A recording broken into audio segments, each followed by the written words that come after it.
हमारे भगवान जी ने सच्चा साथी दिया था। उसमें है, कहावत है, अपना घर गुरु का द्वार। जो मनुष्य अपने आचरण द्वारा इस कहावत को सच करके दिखाता है, उसका सच्चा घर है। गुरु से तो सुन लिया, लेकिन आचरण में अगर लाया तो उसका सच्चा घर है। प्रेम एवं मिलाप को घर कहा जाता है, ना कि झगड़े और लड़ाई को, जो अभी के माहौल को देखते हुए सब हो रहा है। घर की खटपट सुखी घर को भी नरक बना देती है।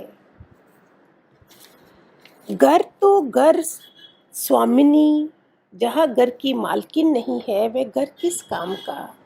घर की माता है घर का प्रकाश। ये कब की बातें हैं, कब बोला गया था ये, कितने सालों पहले। सुशील माता संतान के भाग्यों को का स्तंभ है, पिलर है। एक सुशील ज्ञानवान माँ जो होती है, आज की लड़की तो बहुत स्मार्ट है, बहुत ज़्यादा उसमें नॉलेज है, how to bring up children and all, सब कुछ आता है उनको। फिर भी अगर संस्कार अच्छे हो साथ में तो कितना बढ़िया। बच्चे को अगर जब पाल रहे हैं और अच्छे खानदानी घर से हैं, अच्छे संस्कारों से हैं, तो वो माँ जो है वो बच्चों के भाग्य का पिलर बन जाती है, सुखों की नींव है वो। जो भी बच्चा गुणवान माता की गोद में पाला पोसा जाता है, उसके तो भाग्यों की प्रशंसा कैसे की जाए। इसलिए बोलते हैं ना, प्रेगनेंसी में अच्छी किताबें पढ़ो, अच्छा सब करो, क्योंकि अभिमन्यु ने भी पेट में ही सारा सुना था कि कैसे निकलना है, जो उसके लिए वो बनाया था, चक्रव्यूह बनाया था। तो इसलिए बोलते हैं बच्चे के ऊपर अफेक्ट होता है। तो जो भी इस समय आज के माहौल में भी जो लोग अच्छे आचरण वाले हैं, उनकी माताओं ने कैसे एफर्ट्स डाले होंगे, फिर आगे हमें गुरुजी मिल गए तो फिर तो सोने पे सुहागा हो गया।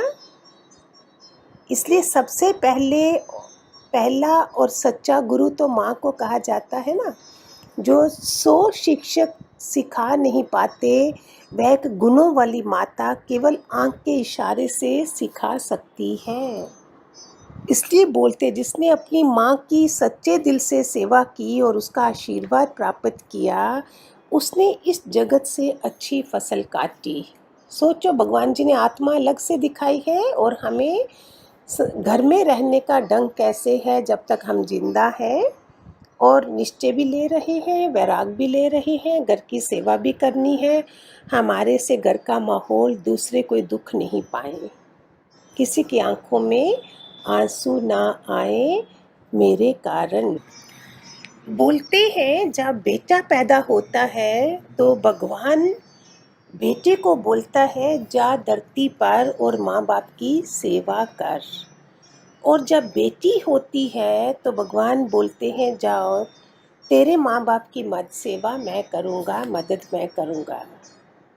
बेटों की जवाबदारी माँ बाप है। बेटी किस्मत लेकर आती है।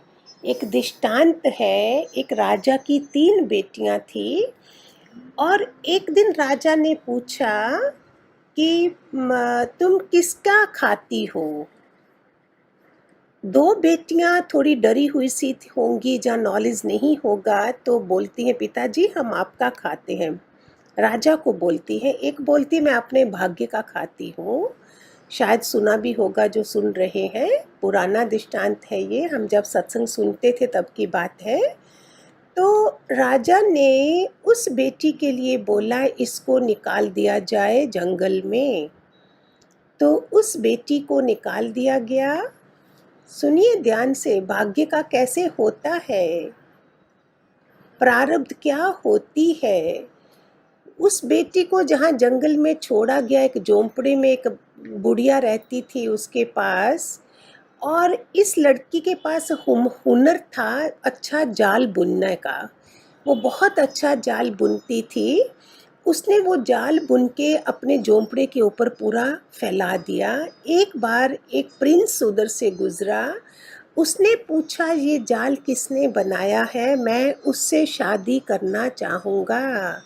देखिए, राजमहल से निकाली गई और उधर से भी भाग्य था, तो एक प्रिंस को उसका जाल ही बहुत अच्छा मन को भा गया और वो उसने उस लड़की से शादी कर ली। और लड़की ने बोला, तुम महल इधर ही बनाओगे तो ही मैं तुमसे शादी करूँगी। फिर क्या हुआ, एक बार उधर से चलते चलते राहगीरी कौन था? वो राजा था। इस लड़की ने घूंघट निकाल लिया। राजा ने पानी मांगा, पानी दिया। लड़की बोलती, पिताजी मैं किसकी प्रारब्धता खा रही हूँ? पिता ने जब देखा, ये तो वही बेटी है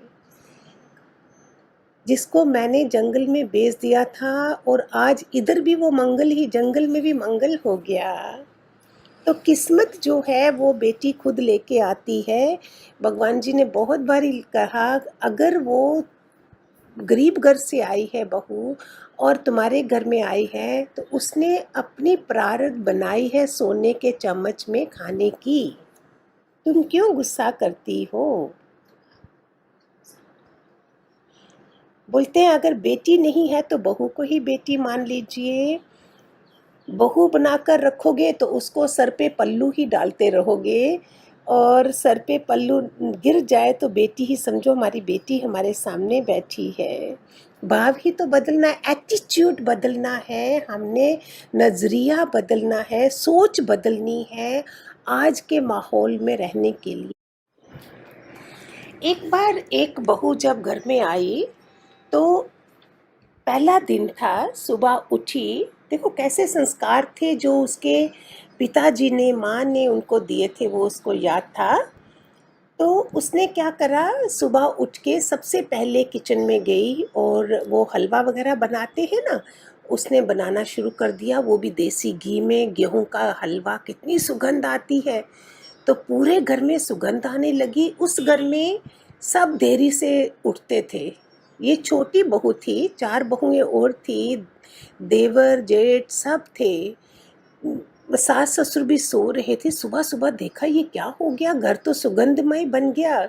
सोचिए, इमेजिन करो सतयुग कैसा होता है, सतयुग में कैसा खेल था, और अभी आते आते कैसा हो गया।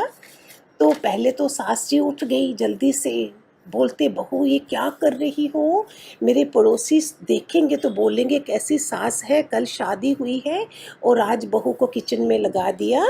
बोलती, मम्मी जी इसमें क्या हो गया, आप क्या कर रहे हो? मैंने तो अच्छी बात करी है, इसके पहले सारे उठ जाएं।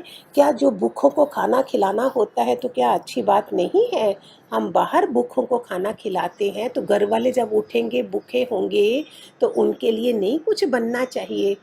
तो बाय 8 o'clock उस बहू ने सारा पूरा नाश्ता सब कुछ टेबल पे रख दिया। 5 4 जेठानी आ गई, सास ससुर आ गए, जेठ आ गए। घर इतना खुशहाल लग रहा था। ससुर जी ने इतना जब पूछा, ये हलवा किसने बनाया? सास ने जब देखा छोटी है, अभी इसको पूरी तरह से नहीं आता है बनाना, तो सास ने क्या करा, साथ में लग के अच्छा बढ़िया, बिकॉज शी वॉज एक्सपीरियंस्ड। सास तो बड़ी थी, उनको एक्सपीरियंस था, तो उन्होंने बढ़िया बनाया। तो जब टेबल पे बैठे ससुर जी ने, बड़े उनके बेटों ने, जेठ जी ने, सबने पूछा ये किसने बनाया? तो उसकी सासू जी ने बोला, ये तो छोटी बहू रानी ने बनाया है। नहीं तो अदरवाइज क्या बोलते हैं, हम बोलते हैं मैंने बनाया है। तो भगवान जी ने हमारी मैं तो निकाल दी है ना। देखो ज्ञानवान बहू, ज्ञानवान घर में कैसा माहौल बना दिया। जो मैं ये टॉपिक स्पेशली आज के माहौल को देख के बनाया है। सारे दुनिया ऐसी बर्बाद नहीं हो गई है, कुछ तो घर होंगे अभी भी जहाँ ऐसी जॉइंट फैमिलीज हैं जिनके कारण ये धरती अभी चल रही है। तो बोलते हैं ऐसे में जब वो सब बैठे थे तो इतना मज़ा आया कि ससुर जी ने अंदर से दुआ दी कि हे भगवान ऐसी बहू सबको देना। और सारा ऐसे लग रहा था जैसे दिवाली का दिन है। आज इकट्ठे बैठ के सारे सुबह टाइम टेबल सेट हो गया। उस लड़की ने सत्संग से सीखा होगा टाइम मैनेजमेंट करना, हर चीज़ समय पे करना, हर चीज़ का समय है जो हम सत्संग में सुनते हैं। इसलिए कितना ज़रूरी है ये बातें सारी, क्योंकि उसने बोल रखा था, पिताजी ने उठ के सबके लिए सबको खिला के खाना, सबकी प्यार करना, सबकी सेवा करना। तो देखो उसने कितना आचरण दिखाया अपना कि सभी को, और सभी की दुआएं मिलना शुरू हो गई। तो मंदिर चाहे घर में हो या ना हो, लेकिन प्रेम करो तो घर में मंदिर हो जाता है। सब हम एक दूसरे की इज्जत करें, प्यार दें। माँ बाप क्या करते हैं, लुटाते हैं लुटाते हैं लुटाते हैं बच्चों पे। वो कुछ भी मांगते नहीं हैं। कैसे उनके आशीर्वाद बरसते हैं, कैसे हमको। माँ बाप कौन है? जिंदा ठाकुर हैं, घर में देवता हैं जो देने वाले। बच्चों को शीतल छाया देते हैं वो। हम समझते नहीं हैं इन चीज़ों को कि कितनी छत्र छाया, शीतल छाया, सहनशीलता मिलती है उन घरों में। घर को ही स्वर्ग बना दिया। मेरे गुरु के ज्ञान ने हर किसी का घर स्वर्ग बना दिया है। ऊपर कोई भी स्वर्ग नहीं है। स्वर्ग है तो नीचे ही देखा जाता है, ऊपर नहीं। चलो हरिओम। खूब सारे आशीर्वाद भगवान जी के। God bless to all.